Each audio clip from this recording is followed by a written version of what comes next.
High all welcome to mini vlog. ఈరోజు బ్రేక్ఫాస్ట్కి అయితే పెసరట్లు అంటే మా పిల్లలకి ఒకప్పుడు అస్సలు నచ్చేది కాదు. ఎందుకంటే ఓన్లీ గ్రీన్ గ్రామ్సే వేస్తే ఆ టేస్ట్ బాగుండడంలా కొంచెం మట్టిగా ఒకటి తింటూనే ఎగుటుగా ఉన్నట్లు అనిపిస్తుంది. ఇప్పుడు 1 గ్లాస్ పెసరపప్పుకి నేను ఒక 2 స్పూన్స్ వచ్చేసి రైసు, 2 స్పూన్స్ ఉద్దిపప్పు, కొంచెం మెంతులు వేసి నానబెడుతున్నాను. అండ్ మిక్సీ పట్టించేటప్పుడు కూడా ఆనియన్, కొత్తిమీర, కొంచెం కరేపాకు, చిల్లీ, అల్లము, కొద్దిగా జీలకర్ర, ఉప్పు వేసి కొట్టిస్తున్నాను అనమాట.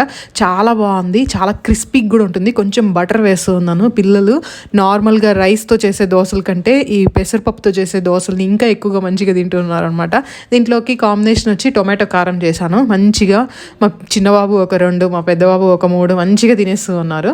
ఇంకా స్కూల్కి తీసుకెళ్ళి వదిలేసాను. తర్వాత లంచ్కి ఏమో మంచిగా రైస్, కాకరకాయ కూర, కొంచెం పాలాకు పప్పు, మునగాకు పొడి అయిపోయింది. మళ్ళీ ఇంకొక బాటిల్లో చేయాలి నేను. చాలా ఫాస్ట్గా అయిపోయింది.